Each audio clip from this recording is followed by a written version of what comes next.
नमस्कार दोस्तों, कहानी में आपका स्वागत है। परिवार और माँ, तीन भाई एक बहन की कहानी। एक गांव में एक सुखी परिवार रहता था। उस परिवार में तीन भाई और एक बहन थे। उनके माँ बाप उन चारों से बहुत प्यार करते थे, मगर बीच वाले बेटे से थोड़ा परेशान थे, क्योंकि बड़ा बेटा पढ़ लिख कर डॉक्टर बन गया और छोटा बेटा पढ़ लिख कर इंजीनियर बन गया था। मगर उनका बीच वाला बेटा बिल्कुल गंवार और आवारा ही बनकर रह गया था।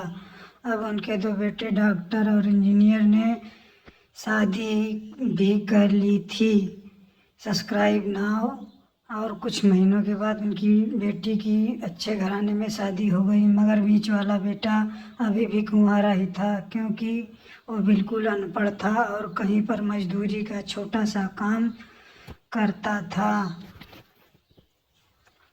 इसलिए उसे शादी के लिए कोई भी लड़की नहीं मिल रही थी और उसके माँ बाप उससे बहुत परेशान हो चुके थे। अब जब भी उसकी बहन मायके से आती तो पहले अपने डॉक्टर और इंजीनियर भाइयों से मिलती थी, मगर बीच वाले भाई से वो बहुत कम ही मिलती थी, क्योंकि वह पैसे ज़्यादा नहीं दे पाता था। लेकिन वह अपनी बहन से प्यार बहुत करता था। अब उनके पिताजी के बीच वाले बेटे की शादी किए बिना ही मृत्यु हो गई। उनकी माँ ने सोचा कहीं अब बंटवारे की बात ना निकले, इसलिए अपने ही गांव के एक सीधी सादी लड़की से अपने गंवार लड़के की शादी करवा दी। शादी होते ही न जाने क्या हुआ कि अब उनका अनपढ़ बेटा पूरा मन लगा कर काम करने लगा और पहले से कहीं ज़्यादा मेहनत भी करने लगा। अब वो तो उसे कोई भी दोस्त बुलाने आता तो उसे यही कहता था कि भाई पहले तो मैं जैसे तैसे अकेला कमा कर खा लेता था, अब हम दो हो गए हैं, मगर अब मेरी शादी हो गई है तो मुझे अपनी पत्नी के लिए भी कमाना पड़ता है और कल को आने वाले बच्चों के लिए भी तो कुछ जोड़ना भी पड़ेगा। इसलिए दोस्त अब मैं तेरे साथ नहीं घूम सकता। यह कहकर उसका गंवार लड़का सीधा अपने काम पर निकल जाता है। अब उनके डॉक्टर और इंजीनियर आपस में बात करते हैं कि हम दोनों तो उस गंवार से कहीं ज़्यादा पैसे कमाते हैं, इसलिए हम सब घर और ज़मीन का बंटवारा कर लेते हैं और उस गंवार से अलग हो जाते हैं, क्योंकि अब वो हमारे बराबर कभी नहीं कमा सकता। इसलिए उन दोनों भाइयों ने अपनी माँ से लाख मना करने के बावजूद भी बंटवारे की तारीख तय कर ली। Please subscribe now.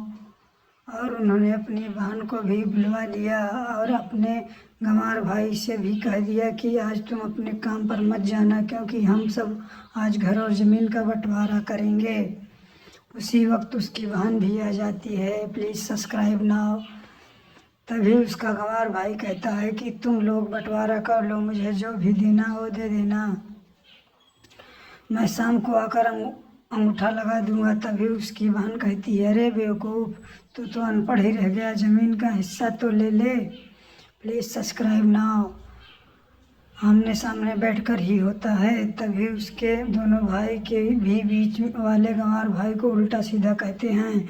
तब उसकी माँ भी उसे कहती है कि बेटा तू काम पर मत जाना, बंटवारा तेरे सामने ही होगा तो अच्छा ही होगा। उसी वक्त वकील भी आ जाता है। तभी वकील कहता है, आपका सारा हिस्सा मिलाकर 10 बीघा ज़मीन है, आपका घर, अब बताओ कि किसको कितना हिस्सा देना है, मैं उसी के हिसाब से बंटवारे का कागज़ बना दूंगा। Please subscribe now. उसी वक्त उनका गंवार भाई कहता है कि वकील साहब 5-5 बीघा मेरे दोनों भाइयों के नाम लिख दो और ये जो हमारा मकान है मेरी प्यारी बहन के नाम कर दो। तभी उसके दोनों भाई बहन पूछते हैं कि और तू हिस्से में क्या मिलेगा। तभी उसका गंवार भाई कहता है कि मेरे हिस्से में मेरी प्यारी माँ है ना। और तभी वो अपनी पत्नी की तरफ मुस्कुराते हुए कहता है कि क्यों मेरी प्यारी पत्नी, क्या मैंने गलत कहा क्या। और उस गंवार की पत्नी अपनी सास से लिपट कर कहती है, माँ से बड़ी वसीयत क्या होगी, मेरे लिए और उसी वक्त उसका गंवार पति भी अपनी माँ से लिपट जाता है।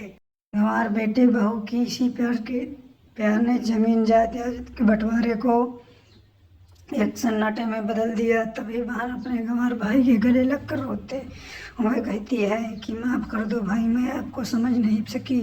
तभी उसका भाई कहता है कि मेरी प्यारी बहन, इस घर में जितना अधिकार हमारा है उतना ही अधिकार तेरा भी है। और रही बात बंटवारे की, तो बंटवारा नहीं करने से हमारा जीवन रुक तो नहीं जाएगा, क्योंकि करते हैं हम बंटवारा। क्या हम एक साथ मिलकर नहीं रह सकते जैसे हम बचपन में मिलके रहते थे? एक साथ मिलकर रहने को ही तो हम तो कहते हैं एक अच्छा परिवार। उस अच्छे परिवार को संभालती है एक माँ, तभी उसके दोनों भाई भी अपनी बहुत शर्मिंदा होते हैं और बंटवारे